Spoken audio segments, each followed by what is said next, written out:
A série Os Pioneiros da Transamazônica está hoje em Barcarena, município próximo a Belém, exatamente aqui na Vila dos Cabanos, onde existem as maiores empresas minerais do estado do Pará e onde reside uma pioneira da Transamazônica. Ela chegou há alguns anos aqui nesta cidade, trazendo os filhos de Santarém e hoje é aposentada, faz aqui a sua vida. Nós estamos falando da primeira noiva da Transamazônica no trecho Itaituba-Altamira, Olinda da Paixão da Encarnação Ribeiro. Olinda, é uma satisfação ter você aqui e aceitar essa nossa visita para que você conte para nós um pouco da sua história, da sua vida como pioneira da Transamazônica. E vamos começar, inicialmente, pela sua vinda lá do Sul. Você era de uma família que morava no interior de Miraguaí, no Rio Grande do Sul, e resolveu aceitar o convite do INCRA para vir para a Transamazônica. Como foi esse processo? Narre para a gente um pouco dessa história. Na verdade, foi assim, bem imprevisto, né? Porque eu não estava de plano de vir para o Pará, porque eu não conhecia nada, né? E tinha medo até mesmo das promessas, né? Que faziam, das conversas que era mata, e eu tinha muito medo. Mas como eu tive uma desilusão amorosa muito grande, assim, quase em cima da hora das minhas irmãs viajarem, que era a Maria e a Elza, elas me chamaram para vir, né? E eu aceitei o desafio e cheguei no Pará, né? E aqui estou. Mas essa decisão sua em vir, foi então, assim, às vésperas da viagem delas? Como foi? Porque elas, na verdade, já haviam se inscrito no INCRA, né? Estavam já fora das suas casas, já tinham vendido, e você estava na casa da mãe. Sim, eu estava na casa da mãe e eu não tinha intenção de vir, né? Mas aí, como elas também, cada casal podia trazer um dependente, né? Então, como a Elza e o finado Miro iriam trazer o sogro dela, né? O pai do Valdomiro, que era o seu germano. Então, o Orlando e a Maria disseram que poderiam me trazer, né? Então, me inscreveram, né? E eu vim como dependente do Orlando e da Maria.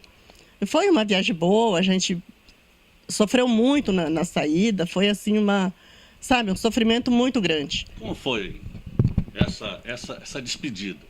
Para você, principalmente. Para mim, eu achava que era o fim da vida, né?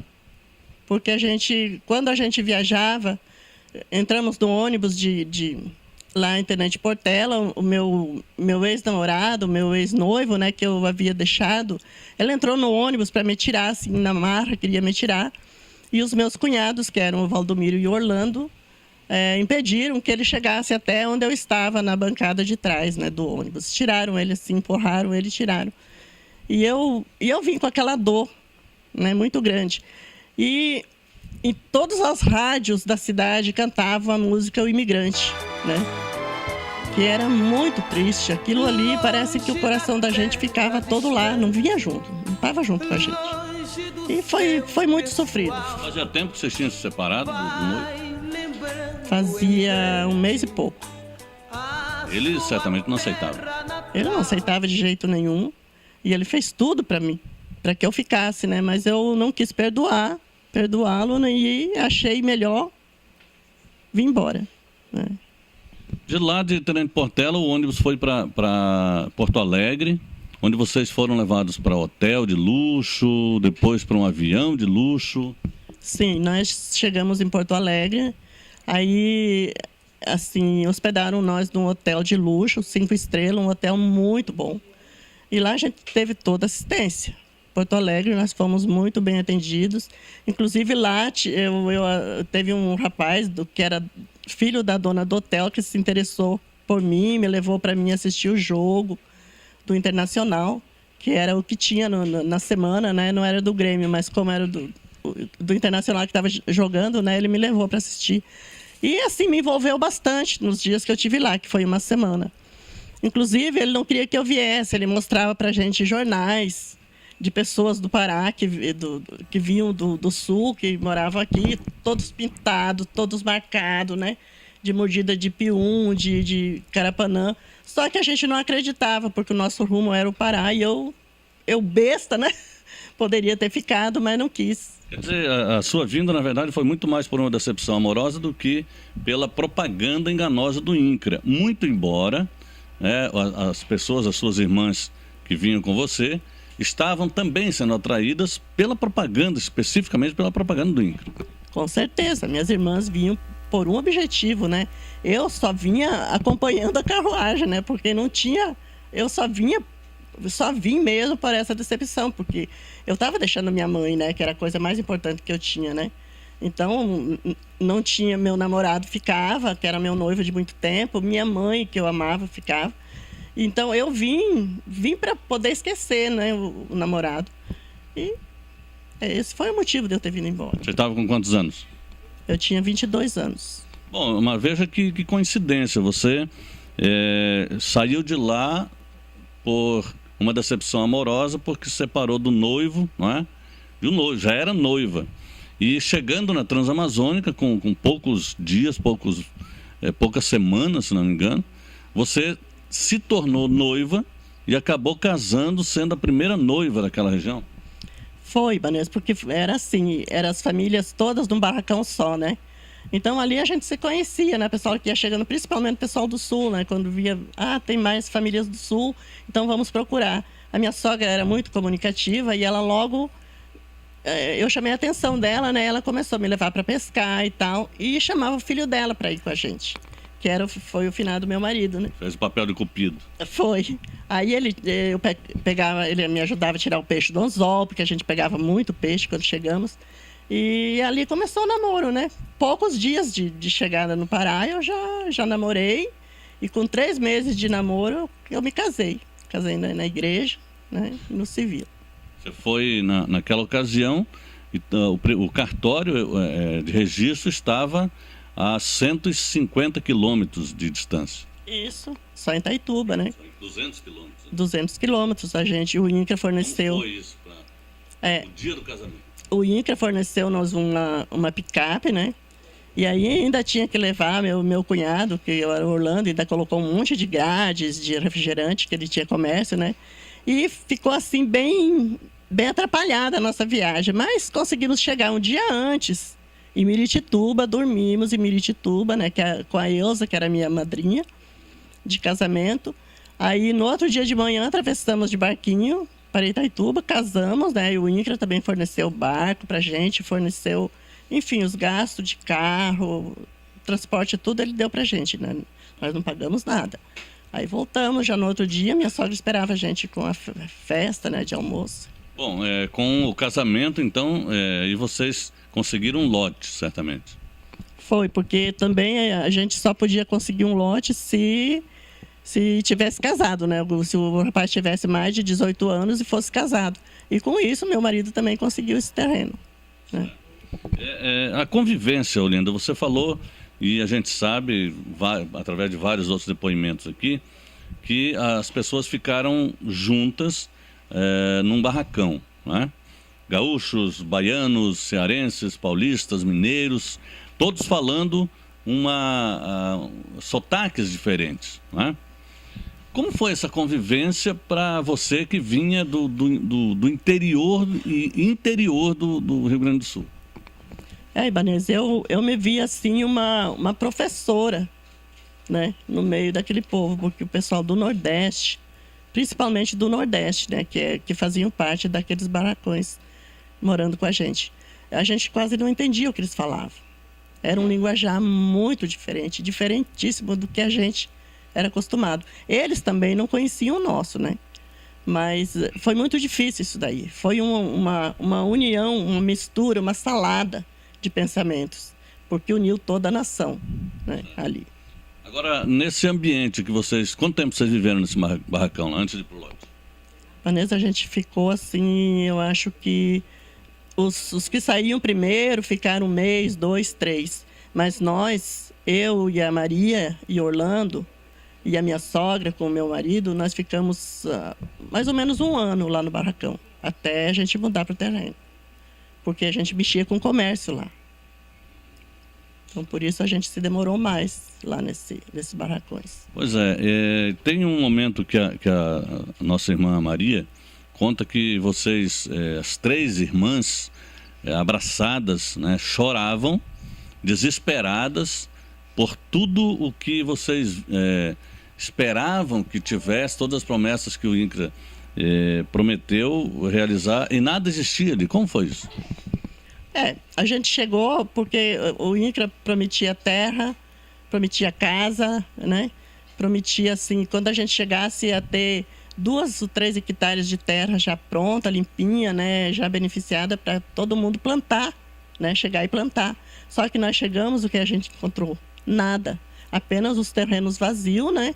Para procurar, cada um procurar um terreno, né? Quem teve sorte de achar um terreno que tinha água, muito bem.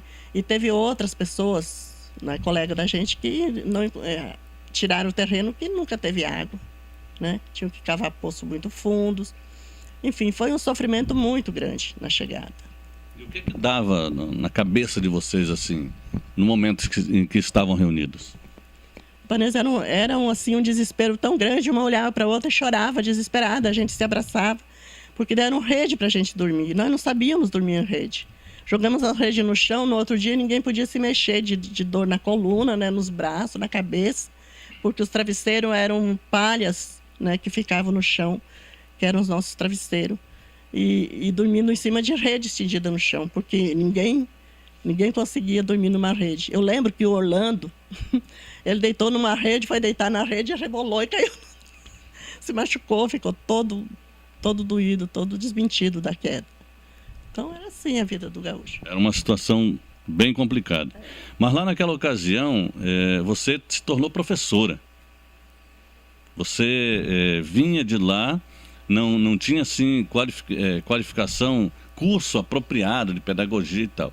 Mas a sua influência naquele meio comunitário ali acabou lhe levando para a sala de aula. Como foi isso? Foi, Banês, mas antes disso, eu fui chamada para trabalhar numa enfermagem, de enfermeira, né? Mas assim, mais era do curso de farmácia, e aí eu precisava aplicar injeção e tal. Me levaram uma doutora, tal de doutora Joá. Ela me levou, era uma fortuna, me levou para Miritituba, lá eu passei 15 dias estudando na farmácia, eu já despachava remédios, né? Só que quando eu fiz teste com loucos, cuidava de loucos, em todos os testes eu passei. Quando eu fui aplicar a injeção, eu não consegui. Aí eu pedi para a doutora me levar de volta, né? E aí então que começaram a chegar as pessoas procurando professores, né? E eu disse, eu vou aceitar o desafio. Aqui no Pará eu não tenho mais nada para fazer, eu vou aceitar o desafio. Eu ainda era solteira, né? Já estava de casamento marcado, mas ainda era solteira. Digo, eu vou aceitar o desafio e vou atrás de crianças. Hoje você é professora aposentada pelo Estado, né? Como foi essa trajetória, Olinda, começar na Transamazônica como professora? Vanessa, foi bem difícil, porque na Transamazônica a gente começou a lecionar nos taipiri, né? Que os pais cobriam assim de palha e faziam os banquinhos de cepo, né? Um maior e outro menor, que era para as crianças num sentar e no outro servir de mesa, né? E eu tinha, na minha primeira escola que a gente formou, eu tinha 74 crianças de 1ª a 4ª série. Então, essas crianças eu tinha que dividir de grupos, uns sentados pelo chão, né, outros em banquinho. E eu tinha que me virar. Os mais velhos, eu pedia para ensinar os menores, né? E quem sabia ler, ensinava os que não sabiam. E eu lutei muito, mas eu consegui alfabetizar muita criança. Isso aí eu sei que foi uma coisa boa que eu fiz. Mas aí não terminou aí, né? Porque quando meus filhos já nasceram meus filhos e tal, e começou tudo a ficar difícil, porque a escola lá só era até 4ª série. Não tinham nem promessa de ter um ensino fundamental, nem ensino médio, nem se falava, né? Aí o que eu fiz? Eu disse, eu vou mudar para Santarém. E foi quando eu me mudei, só que eu enfrentei uma barra muito grande. Porque na Transamazônica eu não tinha magistério, eu tinha formação de professores, né, que eu tinha feito em Itaituba, todas as férias a gente ia, mas eu não tinha magistério, não tinha pedagogia, não tinha nada. Eu cheguei em Santarém e me boicotaram de sala de aula, porque eu não podia dar aula. Aí eu fui para o projeto Gavião e me qualifiquei, né, e pude entrar numa sala de aula. Foi que eu me aposentei dentro de uma sala de aula. Como foi essa trajetória para sair você já falou da educação, que foi um elemento importante para vocês deixarem a Transamazônica e vir para a cidade. Mas havia também o comércio, né, que vocês trabalhavam lá e então resolveram aliar as coisas e criar. Vocês tinham já naquela época quantos filhos? Quando a gente foi para Santarém, nós já tínhamos todos os 5 filhos. A Janúbia era menor, já estava com 5 aninhos, né? Mas os outros todos já estavam criados. A Núbia já tinha 15 anos, né, que era mais velha. E foi assim, foi muito difícil deixar o que a gente tinha, né? Porque era uma vida toda que a gente tinha lá. Tinha um pé de mangueira, era nós que tinha plantado. Se tinha um pé de jaqueira, era nós que tinha plantado. Pimenta, cacau, a gente tinha muito, né? Então, aquilo foi um chororô danado, deixar tudo lá, né? Mas o que fazer? A estrada não oferecia condição nenhuma para a gente educar um filho na escola. A saúde estava, assim, uma desgraça, porque se proliferou a malária de uma maneira, assim, terrível. Que não deu mais para a gente, assim, controlar. E aí foi o jeito, eu digo, não, nós vamos sair daqui, porque enquanto a gente tinha saúde, né, a gente estava lutando, mas aí, como a malária começou a, assim, prejudicar muito, a minha família, enfim, toda a família, né, eu digo, vamos embora. Aí meu marido não queria ir e tal, mas aí acabou também concordando. Depois que eu fui com as crianças, ele acabou concordando, viu que era o caminho, né. Ô, Jolinda, você perdeu o marido em 2005? 7, né? E você então ficou viúva e com as filhas você resolveu vir para a Vila dos Cabanos. Como foi essa decisão? Como é que você encara hoje a vida aqui na vila? Ibanez, foi uma decisão difícil, porque eu tinha uma vida toda na Transamazônica e depois terminei de criar meus filhos em Santarém. E eu já tinha me aposentado, né? Então eu achava assim que era um lugar que eu poderia até voltar para a Transamazônica para ter uma vida sossegada, se fosse que as promessas do governo fossem cumpridas, né? Mas, infelizmente, a gente só viu pioras, melhoras não, só pioras. E eu decidi vir embora, que as meninas, minhas filhas, já estavam todas aqui, menos a Rúbia, que eu sabia que se eu viesse ela vinha, como veio também, né? Então eu achei por bem vir. E aqui estou, gosto daqui, sou feliz aqui no meio dos meus filhos, estou realizado. Você, dessa trajetória sua na Transamazônica, você chegou a escrever um livro, né? Em poesia. Essa história chegou a ser publicada, muita gente leu e tal. O que mais, Olinda, nessa trajetória marcou a sua vida? Desde a chegada na Transamazônica, toda a história que você fez no Pará. Ibanez, a minha história, eu acho que eu fiz uma história muito grande na Transamazônica. Mas o que mais me marcou foi a criação de comunidade. Que eu criei 2 comunidades lá. E hoje, se eu chegar lá na Transamazônica, eu sou muito bem recebida. Muito, muito. Então isso me marcou muito, né? Povo que me acolheram, hoje ainda me liga, se eu for lá é aquele abraço, e, sabe, é uma coisa assim que eu guardo no fundo do coração. Transamazônica, então, ainda está marcada. Com certeza, com certeza. Depois que eu já havia saído da comunidade, a primeira comunidade, né, que eu fundei, foi onde foi a primeira escola, aí ficou um professor lá. Sempre Dia das Mães a gente fazia festa e Dia dos Pais, né? Dia da Criança. E aí eu já havia saído da comunidade, né? O primeiro Dia das Mães que houve sem a minha presença. Eu pensei que não chegaram lá, uma caravana, o pessoal da comunidade. Nós viemos te buscar, professora. Para quê? Porque nós matamos 9 catitu. Tá tudo assando lá. Fizeram aquele churrascão assim, ó, de um canto do outro na frente da comunidade.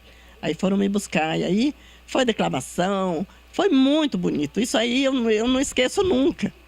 dessas coisas, né? Então, eu sei que eu deixei uma história muito bonita. Como não aconteceram, né, as promessas, os projetos, as obras que o governo tinha prometido fazer para vocês, isso realmente obrigou muita gente a deixar a estrada e procurar a cidade. Mas não, na sua opinião, Olinda, você que viveu muito junto lá com o povo, você disse, ajudou a formar 2 comunidades lá, quer dizer, há uma organização social muito forte na Transamazônica. O que na sua opinião é a Transamazônica hoje para o Brasil, para o Pará, para as pessoas que viveram nela e que vivem? O que é hoje? Ibanez, para mim, a Transamazônica é um gigante emburacado.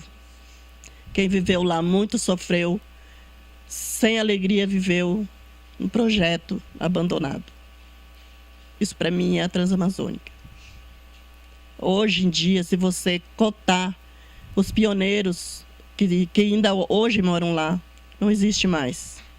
Talvez de 100 você encontre um. Talvez. E olhe lá. Porque eu já passei na Transamazônica e tentei, assim, memorizar, né, as pessoas que moravam lá. E eu não... Do trecho onde eu passei, eu não vi ninguém. Você ainda me falou que seu Muxa ainda vive lá, né? Talvez ele seja um dos únicos que ainda mora lá. Porque o que não morreu ficou aleijado, o que não ficou aleijado mudou, né? E lá quase não existe mais ninguém. Dos pioneiros que vieram comigo, que eu conheci, não existe quase mais ninguém. O governo, então, tem uma dívida muito grande com os pioneiros, né, Olinda? Com certeza, Ibanez. E eu acho que para ele pagar essa dívida, ele vai ter que olhar, eu acho que bem rápido, né? Para que alguém que ainda sobreviva a essa tempestade toda, que já passou até hoje, nesses 40 e poucos anos, possa ainda ter um pouquinho de proveito, né? Do sofrimento que passou, da luta que fez, da desbravação, da briga contra a fome, né, que todo mundo fez. Todo mundo trabalhou para matar a fome de muita gente que hoje não, né, que espera por uma produção de lá, que a gente trabalhou muito para isso. Então eu acho que o governo ele tem que fazer alguma coisa para recompensar esse povo, porque esse povo merece. Se você pudesse dizer diretamente para o governo hoje, como uma pioneira que ajudou a formar a Transamazônica, a fazer essa história, o que você gostaria de dizer? Eu pediria que ele fizesse, desse uma aposentadoria para esse povo que hoje sofre, né? Tem gente que ainda hoje não é aposentado. Eu mesmo me aposentei pelo Estado, mas eu poderia ter um salário do meu marido que morreu, não tenho. Então, eu queria que o governo olhasse esse lado, né, de cada um de nós, e dissesse assim: eu vou recompensar, né? Porque seria um meio da gente poder fazer uma viagem, da gente poder aproveitar um pouquinho do tempo que a gente perdeu lá dentro. Para mim, né, com tudo que eu fiz lá, mas eu acho que eu perdi ainda muito tempo da minha juventude, da minha saúde lá dentro. Esse é um detalhe que todos os entrevistados nossos do portal citaram. Transamazônica foi muito mais uma perda do que um ganho, para você também, né? Para mim também, porque você vê, eu entrei lá com 22 anos de idade. Lá eu criei meus filhos todos, eu saí de lá com meus filhos praticamente já criadinhos, né? Que a mais velha já estava com 15 anos. E eu não via assim um futuro, Ibanez, porque a gente só diziam: não, vai melhorar, vai melhorar. Mas cada vez a gente olhava para trás, só via piora. A gente não via uma melhora, você não via assim uma esperança de crescimento, de nada. O povo plantava o arroz, perdia o arroz. O povo plantava o feijão, perdia o feijão, né? Porque ninguém ajudava a colher. Quando vinham as máquinas, que começavam na gleba no lote 1, quando chegavam no lote 10, já estava tudo quebrado e o arroz já estava podre. O povo passou a plantar pimenta, cacau, e ninguém mais plantou nada de agricultura, né? Então, porque hoje em dia pessoal de lá são as pessoas que chegaram e já compraram. Por quê? Porque por causa do cacau e da pimenta, não é por causa da agricultura. Nós não. Nós trabalhamos para viver e para ajudar muita gente a viver. Entendeu? Ok. Tem mais alguma coisa, algum dado, algum relato que você gostaria de fazer? Fica à vontade. Eu também gostaria de contar um pouquinho a história de quando eu morava na comunidade lá do quilômetro 12. Eu morava com a dona Zenaide e o seu Neri. Lá a gente via cobras e todos os dias a gente enfrentava isso, né? Essas coisas, animais, peçonhentos. E a minha amiga, que era a dona Zenaide, ela amamentava um bebezinho. Nesse dia, a mãe levantou de manhã e disse: professor Olindo, eu não sei, mas estou com meus peitos secos, minha neném amanheceu chorando de fome. E eu não sei por quê. Aí ela saiu para a roça, como ela saía todo dia, eu fiquei para ir para a escola mais tarde, fui ajeitar a cama dela e achei embaixo do travesseiro uma cobra jiboia enrolada embaixo do travesseiro, né? Então a gente descobriu que a cobra vinha mamar o leite da neném. Então são histórias reais, não é invenção. São histórias reais que eu vi, né? Então é só quem viveu, quem passou lá em Ipanês, que pode contar essas bravuras que aconteciam lá. Okay. Obrigado, então, Olindo, pela sua participação e, mais uma vez, agradecer por você ter nos recebido aqui em sua casa. Obrigada, digo eu, pela oportunidade.